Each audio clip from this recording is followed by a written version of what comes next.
Hello again, folks. Welcome to EC3 Really Cooks. I'm Roger Ramsey, the Executive Chef Instructor at the Early College and Career Center in the Culinary Pathway. My dear friend Bobby Thompson is a co-teacher here. Happy Derby, y'all. We're going to put together a little Derby party plate for you of sorts. We're going to do some country ham on sweet potato biscuits. We're going to make a salad out of butter crunch lettuce. For whatever reason, Bibb lettuce always just kind of screams Kentucky. We'll just do a simple wedge salad out of it. We're going to do some Benedictine with crackers. Benedictine is a cream cheese and cucumber spread or dip. We're going to make some burgoo, and then we're going to put together some hot brown sandwiches. So I'm going to get started with some sweet potato biscuits here real quick. Let me find my recipe. We'll make sure I get it right for y'all. You've got my recipe. May I have it? Thank you, sir. It's teamwork, man. Okay, so sweet potato biscuits, if you can't find sweet potatoes, you can cook and mash your own. You can use store-bought. In a can, you could use pumpkin, whatever you wish to use. Just need something from that family. We've got the standard biscuit ingredients. We've got some flour. I didn't get the butter. Some milk, flour, sugar, baking powder, salt, and the butter. So folks, we're gonna make some sweet potato biscuits real quick. All the biscuits ingredients, we've got some flour, butter, salt, sugar, a little baking powder. We've got some milk. Difference is we're gonna add in some canned sweet potatoes. You can use fresh sweet potatoes, mash them, come up with a puree. You can use pumpkin, but that's what it is. So let's see. We've got our oven preheated 425 degrees. We need to mix our sweet potato and our milk. Could I have a whisk, sir, please? It's like going camping. You don't know what you don't have till you get there.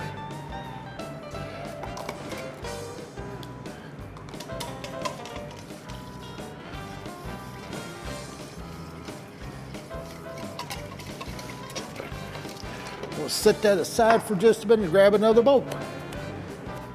We've got our flour, sugar, baking powder, and our salt. Okay, so we know what the sugar does. The baking powder causes the leavening of the biscuit. So there's an alkaline and an acid both in that powder. When you mix them together, a little bit of water, agitate them, they want to return to neutral, cause carbon dioxide gas, and that's where we get the lift from. So we need our fat. Could I have a spatula, please? We just came unprepared today. Now, this butter is frozen, and there's a reason for that. Generally, if you're making biscuits, you would add your fat to the flour, work it with a pastry cutter or fork, your fingers. Thank you, Bobby. We're going to do it a little bit different because just the effects that it has, the niceness of the texture and the tenderness. We're going to use a box grater, and we're going to grate our butter into it. How much butter do we need? 6 tablespoons.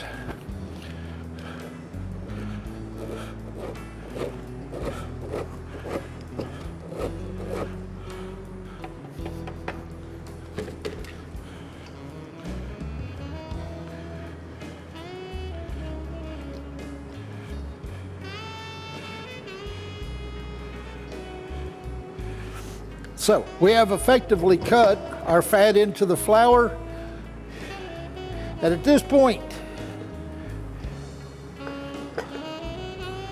we need to mix our dry ingredients into our wet, I'm sorry.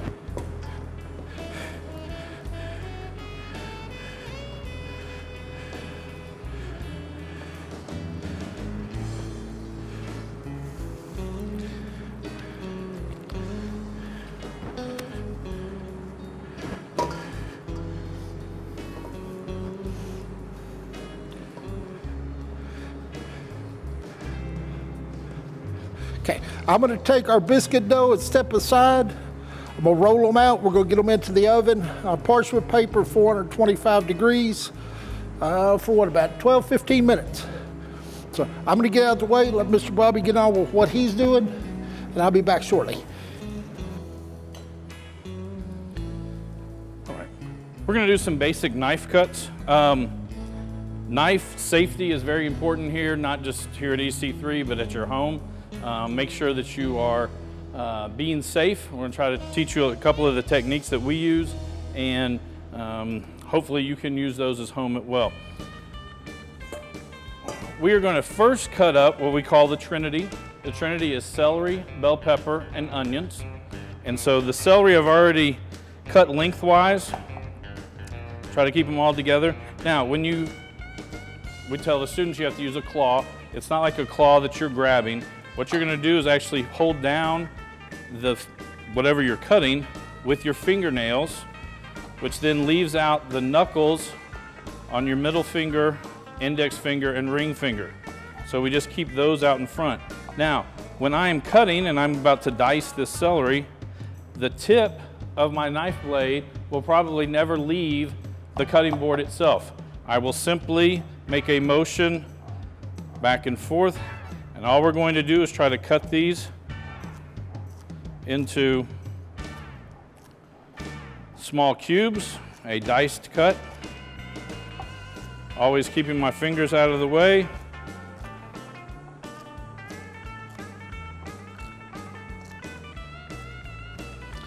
So there are our celery. Our bell pepper, we're going to cut differently than you probably have seen at home or that you've done at home. I went ahead and I cut the top of the green pepper already off. You can see inside. What you do not want to eat are the seeds or the white stuff. The white inside of a bell pepper or a pepper in general actually has a very bitter taste. So we're going to try to not cut those. Now, what we're going to do is actually slice it from the outside. On the outside of your bell pepper, it's like there's creases. Okay, those creases happen to be where the white bitter part is at. Okay, so put in our knife, and we're just going to stay on the outsides of those little crevices.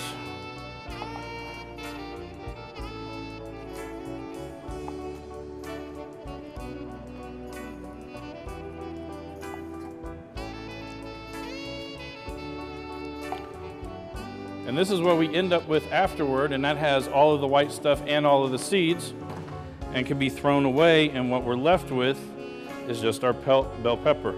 Now, when cutting a bell pepper, one of the things you want to do is cut from the inside out. It makes it a lot easier. You also need to have a very sharp knife. Again, I'm going to try to use 3 fingers and cut through here. First cut I'll do is just long strips. Another thing you should do is have a very sharp knife.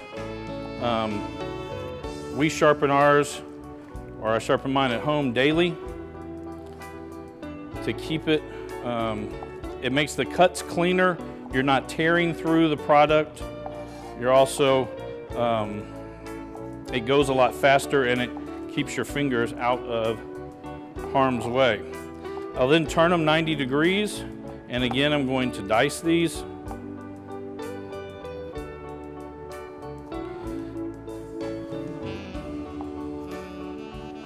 And again, the tip of my knife will rarely come off of the cutting board.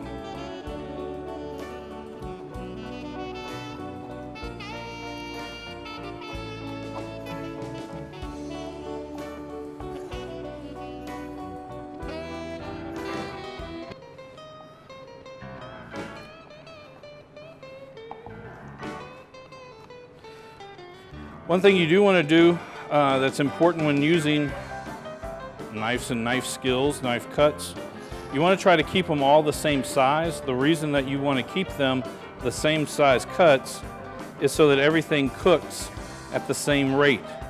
If something is much thicker or much smaller, it will cook at a different pace than the rest of your items.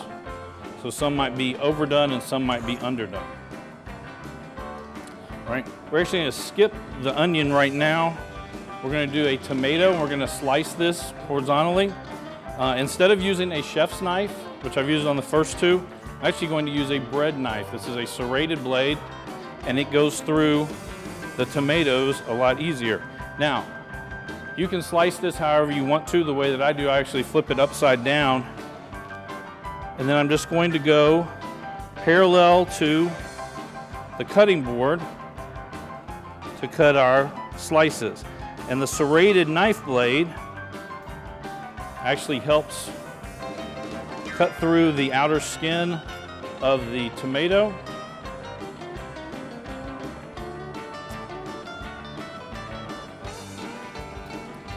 And allows us to come up with some pretty clean tomatoes. Cut this one a little bit more. Now for the onion, which most people really don't like. If you learn how to cut it the proper way, you actually will not cry. But we will give you some tips. If you, while you're cutting the onion, if you will breathe through your mouth, it will help. The reason that you cry is when the aroma, I guess you would say, from the onion comes up, it goes into your nostrils, which gets into your eyes. Or if you breathe through your mouth, it kind of keeps the onion part away from your eyes. We're gonna go back to our chef's knife. 2 parts on an onion. You have the root, which is where the little pieces of furry things stick out, and then on the other side is the shoot, okay? We don't wanna cut off the root. We do wanna cut off the shoot though. So very easily cut through that. Next thing we'll do, I said we can't cut off the root, but we will cut through the root. Straight down through it. Now I've got halves. Makes this a little bit easier to peel. The skin of the onion comes off. And then when you dice an onion, there are 3 cuts that you will make. The first cuts are horizontal. What I like to do is get my cutting board as close to the edge of the table as I can, getting the onion there as well. And what I'm going to do is use the knife to cut as parallel as I can across here. Hand on top, opened up. I'm not going to cut all the way through the onion. I'll cut about 2/3 of the way back. Again, it helps to have a really sharp knife. I'll move up 1/4 of an inch, cut about 2/3, 3/4 of the way back, so on and so forth. So that's the first cut, is a vertical cut, or sorry, horizontal cut. Now I'll do a vertical cut through it. Again, I'm not going to go through the onion's root. Cut straight down, and then I'm just going to go beside it and make a series of cuts there. And all you have to do is put the tip of your knife in, push it all the way to the cutting board, and rock it back. And then now I'm going to make vertical cuts across the other. And again, you're just going to let the knife do the work.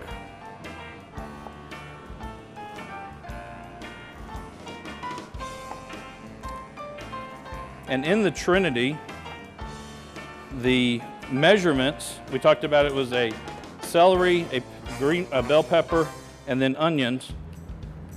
You have 1 part celery, 1 part bell pepper, and 2 parts onion. This is primarily used in the South. You have mirepoix that is used more in the North. It is onions, celery, and carrots.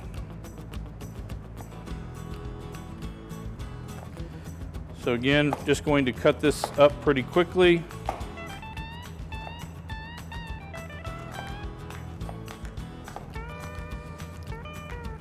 Holding it down about 3/4 of the way through. And then now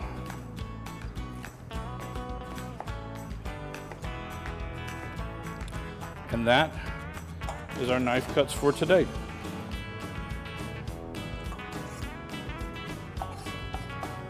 Okay, folks, I went ahead and finished up the biscuits. They're little tiny ones because this ain't a breakfast biscuit. It's something we're gonna put country ham in it. You'd serve at a derby party. I've also got some bread we're gonna slide into the oven, toast it off. It's gonna be our hot browns in a minute.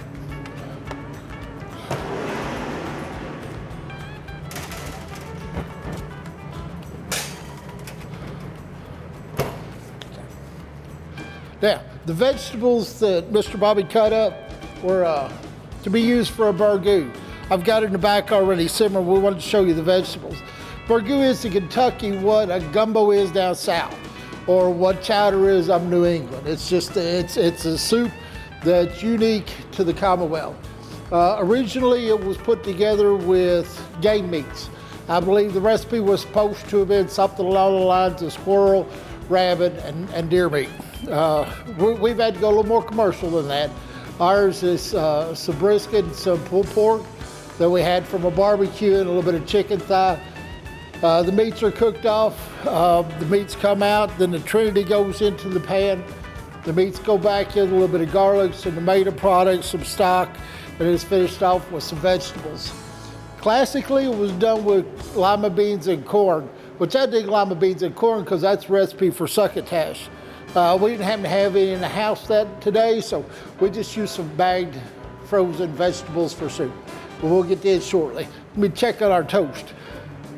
Hey, ladies and gentlemen, we've got our bread toasted. Let's build some hot browns. Hot browns were a sandwich that was put together from the Brown Hotel in Louisville. Simplest of sandwiches.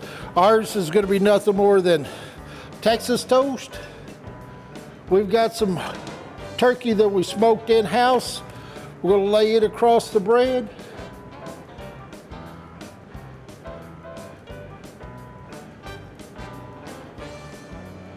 Try to make it pretty in a little ramekin. You don't have to use a ramekin, just thought it'd be nice.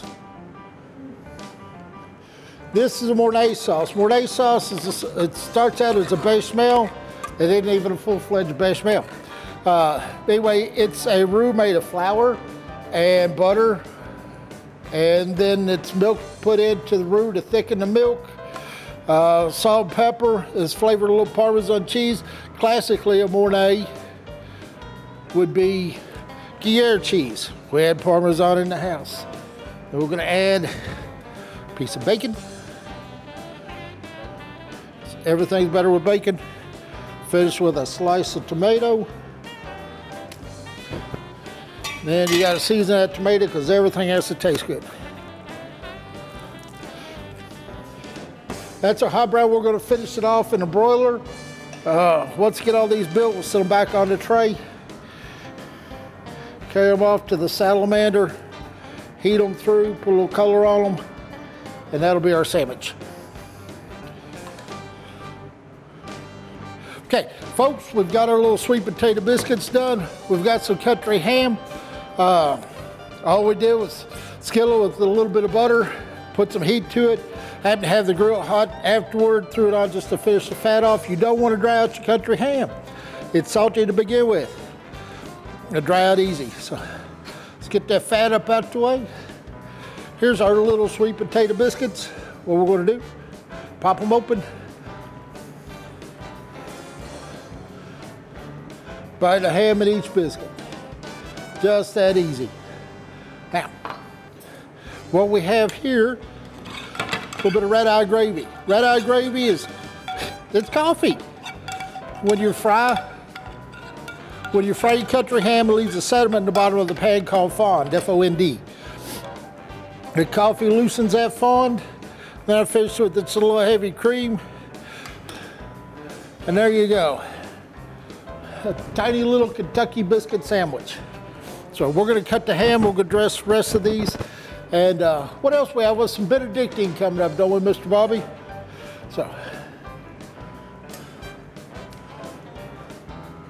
all right, ladies and gentlemen, Mr. Bobby and I are going to put together a Benedictine.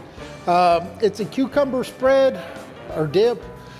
Came from Louisville many, many years ago. I can't exactly explain the origins or how it became associated with Derby, but it surely is. It's going to be grated cucumber, some cream cheese, a little mayonnaise, salt, pepper, and some onion. That's pretty much all there is to it. We get it finished up and serve it with some crackers. Mr. Bobby's gonna work on the onion. I'm gonna start with the cucumber. This is an English cucumber. We like it because you don't have to peel it. The skin on it's very thin and tender, and the seeds are minuscule. You don't have to seed them like we do most of our cucumbers. There's a lot of water in the cucumber, so what we're gonna do, we're gonna grate it through a crater box. You can use a food processor, but I don't like the texture. It's kind of a violent machine for this. We're gonna grate it through the grater box into a strainer and then push as much water as we can out. So let's get this thing going. It shouldn't take but a minute.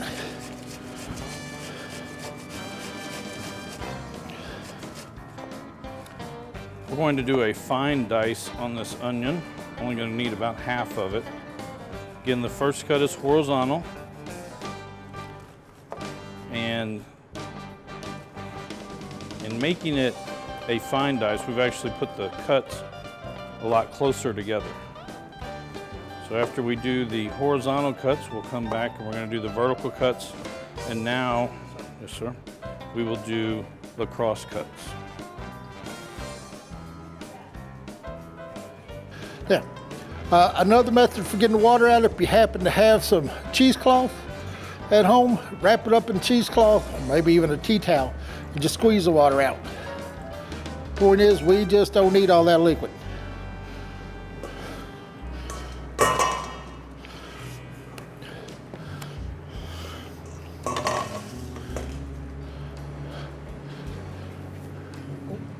We will need a little salt and pepper.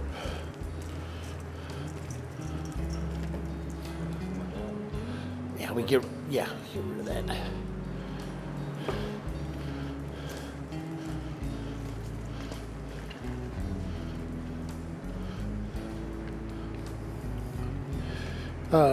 Go ahead and put just some mayonnaise in there before you get your spatula dirty, please, sir. And how much mayonnaise do we need? About a tablespoon, not a whole bunch. That'll do. I like mayonnaise. Just mush everything together.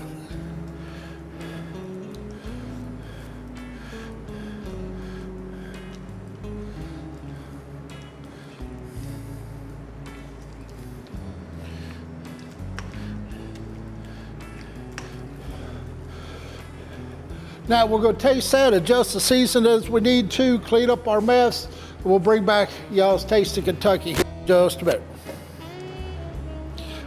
Well, folks, there you are. It's our Derby celebration. We've got Benedictine with crackers, whatever kind of crackers you like. Use toast if you want. You can make a sandwich out of that. You ever heard of a cucumber sandwich? We've got our hot browns, made famous by the Brown Hotel in Louisville. We've got our burgoo. We couldn't do the shrimp or the squirrel, the rabbit, and the deer, so we've got beef, pork, and chicken. And then we have our sweet potato biscuits with country ham, little red-eye gravy dressing. Then there's some figs and some chutney on the end of the tray. If you need a little something sweet to cut all that salt and the bitterness of the coffee. So, folks, enjoy your Derby, and we'll see you next time.